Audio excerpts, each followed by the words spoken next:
baru nurunin 1-2 anak tangga, nah heelsnya aku tuh nyelip lah di sela-sela tangga itu. Iya. Jatuhlah ke bawah, ya kan? Salto, Ya walaupun salto. ada aja yang nolongin, cuman kan ya namanya orang banyak kan, ada yang ngetawain juga. Ya salah satu dukanya ya. Selain fals tuh salah satu tantangan penyanyi itu lupa lirik. Bener. Pernah nggak mengalami lupa Parah. lirik? Kan tadi aku udah bilang aku Iya. ternyata pelupa. Sebenarnya nggak boleh, cuman ya aku nggak bisa apa ya namanya, nggak bisa lari dari itu. Kadang-kadang ya. Iya random Iya, aja iya. gitu, tiba-tiba misal gini, lagunya tuh udah familiar, udah latihan nih, nggak tahu yang nge-trigger tuh apa, tiba-tiba dem. Pernah nggak sih Mas, kamu lagi misal lagi nongkrong sama teman-teman, terus tiba-tiba otak kamu tuh ngejek sendiri gitu. Oh iya. Pernah kan ngalamin? Aku bisa serandom itu di atas panggung. Wah, lu tuh orangnya random emang. Banget. Padahal kan itu posisi lagi kerja loh. Bisa aja selewat slet. Nah, di sepersekian detik itu aku bisa blank langsung. Oh iya, paham. Jadi misalnya nih pas lagi perform, terus ngelihat nih, wah ada yang jogetannya kakinya kebalik gitu kan. Gitu. Itu langsung ngeblank. Walaupun nggak selalu, cuma kadang salah satunya karena itu. Serius. Oke. Nah, ngomong soal panggung juga, yang namanya pedangdut tuh udah mengalami ratusan mungkin ribuan panggung lah ya. Dan semua bisa dibilang rata-rata penyanyi dangdut soal lupa lirik tuh kayaknya banyak sih. Bisa semua penyanyi, bahkan sekelas internasional pun kayaknya pernah mungkin. Namanya juga masih manusia kan. Tempatnya orang lupa dan ingat, salah dan ya itu tempatnya dosa. Oke. Bisa dikibasin ya rambut ya. Oke. Tadi ngomongin panggung, udah ratusan panggung juga, ribuan panggung gitu kan. Katanya juga sempat ada kejadian unik nih, kepleset di bawah panggung sampai kejogrok. Malunya sampai sekarang. Jadi waktu itu di mana? Iya, waktu dia masih di Jawa, masih di Jawa ya. Sebelum aku gabung di Askada kan aku panggung ke panggung kan.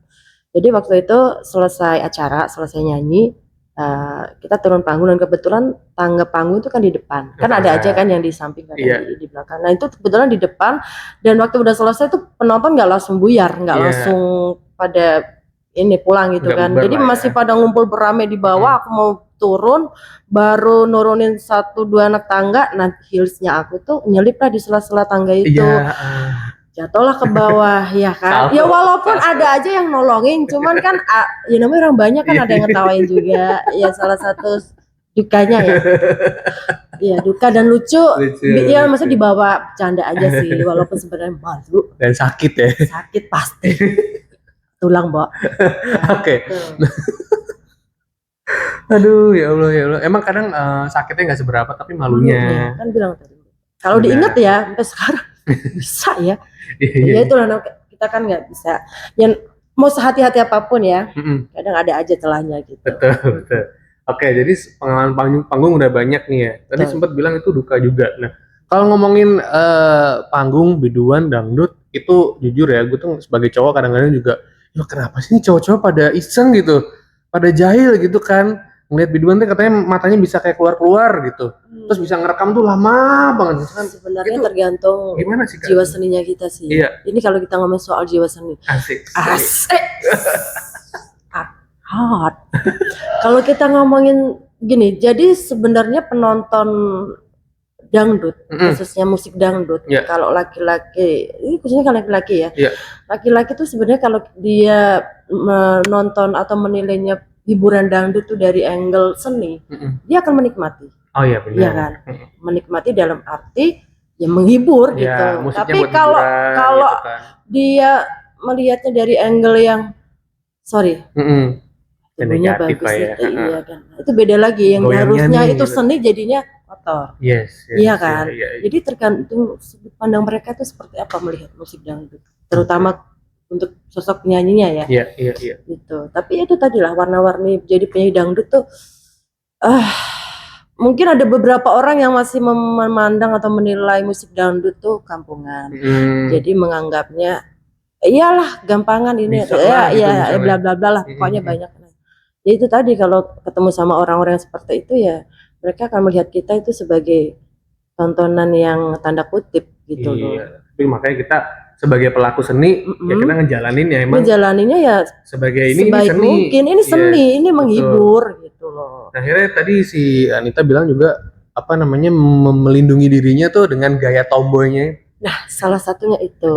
Salah satunya benar. Karena aku kan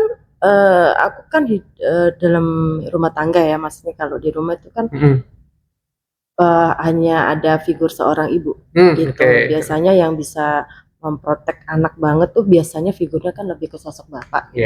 Dan kebetulan adanya ibu waktu itu, ya gimana caranya aku bisa menjaga diriku dengan caraku. Mungkin salah satunya aku membentengi diriku dengan sok bergaya cowok aja. Tomboy gitu. Iya. Tapi kayak nyobain ini nggak, taekwondo gitu, karate? Sebenarnya lebih ke ini sih olahraga tapi bukan taekwondo. Iya. Intinya kayak apa ya, waktu itu mungkin lompat tinggi, tau gak sih lompat tinggi? Oh, lompat tinggi tahu. Tahu dong, iya, lompat tinggi, atletik, kayak lari. Ya, lebih ke inilah atletis ya. Kalau taekwondo belum. Sebenarnya perlu waktu itu, cuma sekarang enggak. Sekarang udah mentalnya udah jago. Iya. Oh, jadi udah aja dulu. Nguatin mental lah ya. Jadi ya sih, memang yang namanya penyanyi itu kan mentalnya bisa harus di depan panggung, bahkan di belakang panggung. Bener. Ketika di media sosial. Bener. Itu tantangannya sebagai seorang entertainer ya kan. Itu nguatin mentalnya gimana? Kan udah punya haters belum sih? Udah punya haters. Ada nggak sih? Sebenarnya kita bukan masalah di dunia entertain, di orang biasa pun ada aja kan orang yang nggak suka. Bahkan orang yang nggak suka dibanding orang yang suka, lebih banyak orang yang nggak suka. Iya kan? Percaya nggak? Iya, ada aja sih sebenarnya. Kenapa emang? Ya maksudnya lo menghadapinya gimana? Cuek atau? Cuek aja. Ya anggap aja cacian, bukan dicaci lagi sih, cacian cemoohan mereka itu untuk motivasi kita untuk membentuk diri lebih bagus. Mungkin mereka tuh tujuannya mengkritik kali ya, cuman caranya aja seperti itu. Jadi anggap aja, makasih loh kamu masih perhatian loh lihat aku gitu. Bener. Perhatian sekali ya. Iya kan. Jadi jangan cuma merhatiin orangnya, harus merhatiin single-singlenya. Jadi Anita ini punya banyak lagu juga ya. Iya, jadi orangnya diperhatiin, lagunya diperhatiin. Ternyata selain aku mengkritik orang seperti ini, ternyata ada karyanya loh. Kira-kira karyanya untuk kritikan Anda itu seperti apa? Perlu masukan juga untuk single kedepannya biar makin lebih bagus gitu. Karya yang paling baru nih Cameo. Genrenya lebih fresh kayaknya, dangdutnya juga ada temponya tuh nggak terlalu kenceng tapi enak buat goyang gitu kan. Iya, itu tadi. Kalau dari segi musik yang penting bisa manggut-manggutin kepala aja. Orang lagi beberes di rumah gitu kan sambil dengerin lagu Cameo gitu. Jadi liriknya sendiri tuh lebih simpel, lebih gampang dicerna. Jadi kalau selain gampang dicerna kan akan lebih otomatis gampang diingat gitu. Oke. Iya kan? Dan bisa didengarkan sekarang di mana-mana ya. Betul. Salah satunya di akun YouTube-nya Skada Musik, boleh langsung didengerin sekarang dan dilihat video klipnya.